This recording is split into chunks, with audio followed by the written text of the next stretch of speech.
Hello everyone, how are you all? I am Alok and today we are going to start chapter 2 of economics, people as resource.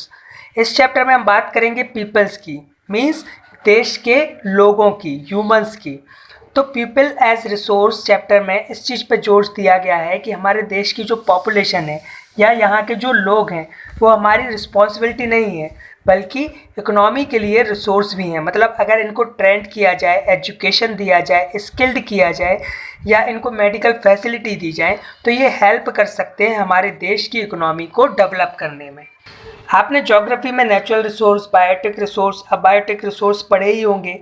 तो आपने ये भी पढ़ा होगा कि human को भी हम एज अ रिसोर्स ट्रीट करते हैं, उसी से एक टर्म आया है ह्यूमन रिसोर्स। ओके, अब ह्यूमन रिसोर्स को डेवलप करने को मीन्स उनको हेल्थ फैसिलिटी देना, एजुकेशन प्रोवाइड करना, उनको ट्रेंड करना, उनको स्किल्ड करना, इस सब को बोलते हैं ह्यूमन कैपिटल फॉर्मेशन। ओके, मतलब ह्यूमन रिसोर्स को डेवलप करने को हम क्या बोलते हैं? Human capital formation. जब हम ह्यूमन कैपिटल फॉर्मेशन में इन्वेस्टमेंट करते हैं, लाइक उनके लिए एजुकेशन, ट्रेनिंग, मेडिकल केयर ये सब देते हैं, तो जाहिर सी बात है एक पढ़ा लिखा स्वस्थ व्यक्ति ज़्यादा कमा सकता है, देश के लिए कुछ कर सकता है, मीन्स हमारी कंट्री की जो प्रोडक्टिविटी है वो बढ़ा सकता है।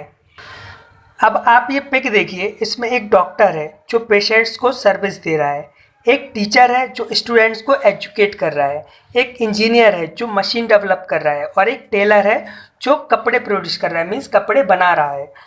इनको हम ह्यूमन कैपिटल बोलेंगे, है ना। अब कैपिटल मीन्स क्या होता है?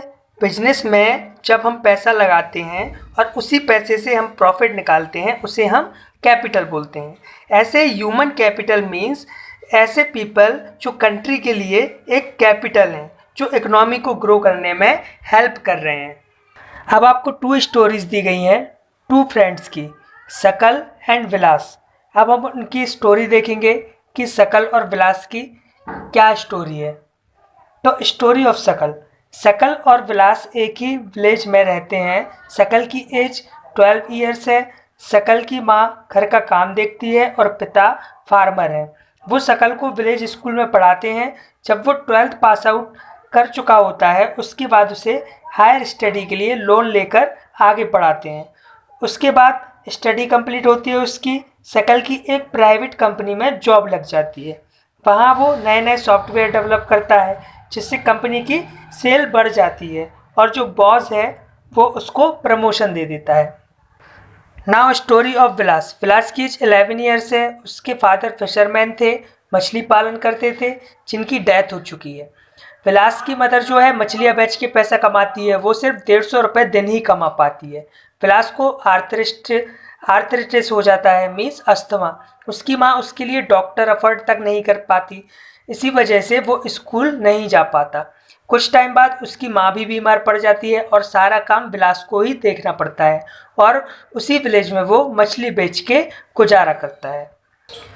तो इन स्टोरी में हमने देखा कि शकल के फादर लोन लेके शकल की स्टडी पे इन्वेस्ट करते हैं और शकल को भी अच्छी जॉब मिल जाती है क्योंकि वो एजुकेट था, तो अच्छे पैसे कमाने लगता है। जबकि विलास की माँ उसे नहीं पढ़ा पाती और उसे मछली बेच के गुजारा करना पड़ता है क्योंकि वो अनएजुकेट है।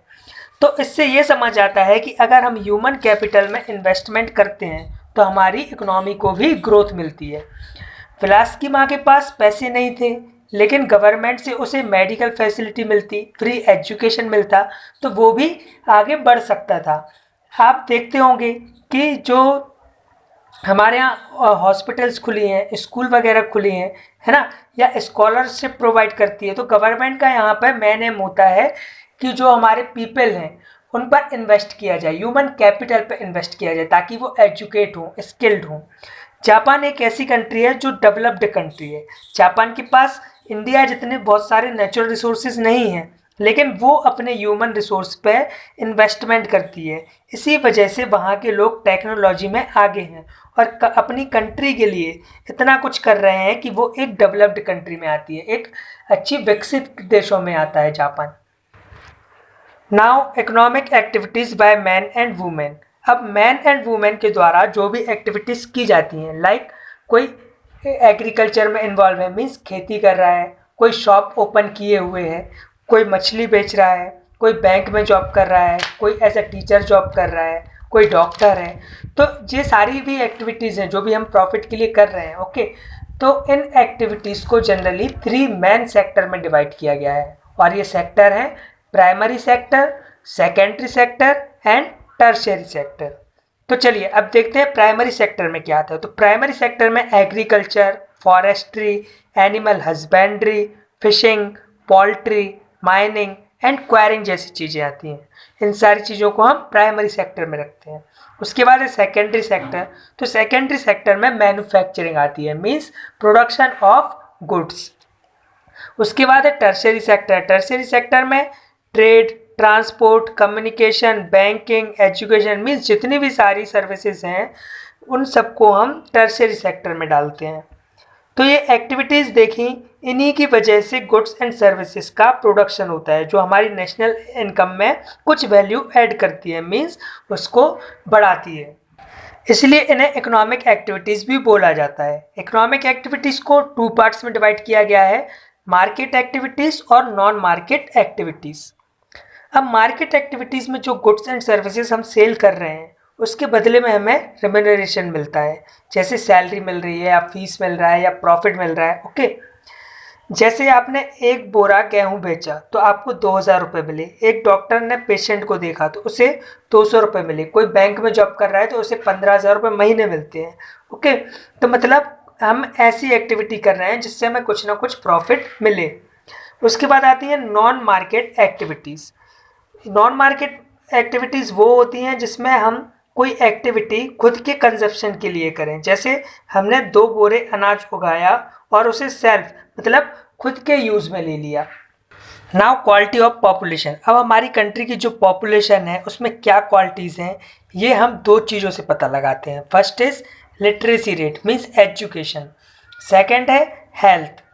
अगर हमारे यहाँ के लोग जो हैं वो पढ़े लिखे हैं, साथ में वो हेल्दी भी हैं, मीन्स उनमें काम करने की क्षमता है, तो वो ज़्यादा प्रोडक्टिविटी दे सकते हैं। चलिए तो सबसे पहले हम बात करते हैं एजुकेशन की। आपने देखा होगा कि विलास और शकल की स्टोरी में शकल पढ़ लिख के एक अच्छी नौकरी करता है, जबकि विलास को मछली बेचना पड़ता है क्योंकि वो अनएजुकेटेड है। तो एजुकेशन ज़रूरी है अगर हम ह्यूमन कैपिटल फॉर्मेशन करना चाहते हैं। तो अब हम बात करेंगे कि गवर्नमेंट एफर्ट्स की, गवर्नमेंट ने एजुकेशन के लिए क्या कुछ किया है। गवर्नमेंट ने 2010 में सर्व शिक्षा अभियान चलाया जिसमें 6 to 14 ईयर्स ओल्ड के सभी चिल्ड्रंस के लिए एजुकेशन प्रोवाइड करना कंपलसरी कर दिया गया। Second, mid day meal scheme start की जिसमें स्टूडेंट्स को स्कूल में ही लंच प्रोवाइड किया जाता है, जिससे वो स्कूल में आने लगें, साथ में उनकी सेहत भी ठीक रहे। थर्ड है 11th प्लान में उन्होंने हायर एजुकेशन पे फोकस किया, वो स्कूल के बाद ताकि वो पढ़ाई ना छोड़ें। कई सारे कॉलेजेस ओपन किए, कई सारी यूनिवर्सिटीज़ ओपन की गई। हर एक डिस्ट्रिक्ट्स में नवोदय विद्यालय ओपन किया गया, साथ ही गर्ल्स के लिए अलग गर्ल्स स्कूल भी खोले गए। 1951 में एजुकेशन पे सरकार जीडीपी का 0.64% मीन्स 151 करोड़ रुपीस खर्च करती थी, जिसको धीरे धीरे बढ़ाकर 2015 में 3% कर दिया, और रुपीस में देखें तो 3,766 करोड़ रुपीस। अब हम बात करेंगे लिटरेसी रेट की। आप ये चार्ट देखिए, 1951 में हमारा लिटरेसी रेट 18% था, 2011 में ये 74% हो गया। लेकिन कंडीशन अभी भी बहुत अच्छी नहीं है। आप देख सकते हैं मेल्स का जो लिटरेसी रेट है वो फीमेल्स से 6.6% ज़्यादा है, मीन्स मेल्स जो हैं वो ज़्यादा एजुकेटेड हैं, फीमेल्स हैं वो कम एजुकेटेड हैं। सेम अर्बन और रूरल एरियाज़ में डिफरेंसेस हैं। अर्बन एरियाज़ में जो लिटरेसी रेट है वो 16.1% ज़्यादा है रूरल एरिया से, मीन्स शहरी लोग ज़्यादा पढ़े लिखे हैं जबकि ग्रामीण लोग कम पढ़े लिखे हैं। स्टेट वाइज देखें तब भी बहुत ज़्यादा डिफरेंसेस हैं। केरला का जो लिटरेसी रेट है वो 94% है, वहाँ के लोग जो हैं वो 94% लोग पढ़े लिखे हैं, जबकि हम बिहार का देखें तो 62%, मीन्स काफ़ी ज़्यादा डिफरेंस है। तो अभी भी कुछ कमियां हैं जो हमें दूर करनी है। अब हम बात करेंगे दूसरी इंपॉर्टेंट चीज़ की जो पॉपुलेशन की क्वालिटी को इंक्रीज करती है, वो है हेल्थ। गवर्नमेंट कई सारे हॉस्पिटल खोल रही है, मेडिकल कॉलेजेस खोल रही है। अगर हम पॉपुलेशन के कंपैरिजन की बात करें तो कंडीशन अभी भी ख़राब है। इंडिया में सिर्फ 381 मेडिकल कॉलेजेस हैं और 301 डेंटल कॉलेजेस हैं, और इनमें भी ज़्यादातर हॉस्पिटल्स और कॉलेजेस कहाँ पर हैं? आंध्र प्रदेश, कर्नाटका, महाराष्ट्र और तमिलनाडु। अब आप ये चार्ट स्टडी करेंगे तो आपको कंडीशन समझ आएगी। तो ये चार्ट आपको खुद स्टडी करना है और देखना है कि कितने क्या हॉस्पिटल्स और नर्सिंग फैसिलिटीज़ हैं। Now unemployment. अब हम बात करेंगे अनएम्प्लॉयमेंट मीन्स बेरोजगारी की।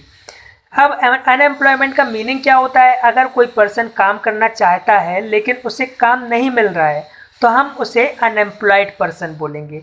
इसमें 15 ईयर्स से 59 ईयर्स वाले सारे लोग आते हैं जो काम करना तो चाहते हैं लेकिन उन्हें काम नहीं मिलता है। अनएम्प्लॉयमेंट में हमारी मदर इंक्लूड नहीं हो सकती। जैसे हमारी मदर जो है वो हाउस होल्ड वर्क करती हैं, हाउस वाइफ हैं, वो बाहर काम करना नहीं चाहती, जॉब करना नहीं चाहती, तो हम उन्हें अनएम्प्लॉयड नहीं बोलेंगे। अनएम्प्लॉयमेंट लोग कौन है? ये वो लोग हैं जिनके पास जॉब अवेलेबल नहीं है लेकिन वो जॉब करना चाहते हैं। अनएम्प्लॉयमेंट को रूरल एरियाज़ में और अर्बन एरियाज़ में अलग अलग कैटेगरी में रखा गया है। अनएम्प्लॉयमेंट को रूरल एरियाज़ में सीजनल अनएम्प्लॉयमेंट और डिस्क्रिस्ड अनएम्प्लॉयमेंट में डिवाइड किया गया है। सीजनल अनएम्प्लॉयमेंट मीन्स जो लोग एग्रीकल्चर में डिपेंड है, एग्रीकल्चर पर डिपेंड है, उन्हें खरीफ एंड रबी सीजन्स की फसल जब बोई जाती है और काटी जाती है तभी काम मिलता है, बाकी टाइम उनके पास कोई काम नहीं होता। इसे हम सीजनल अनएम्प्लॉयमेंट बोलते हैं। अब बात करते हैं डिस्क्रिस्ड अनएम्प्लॉयमेंट की।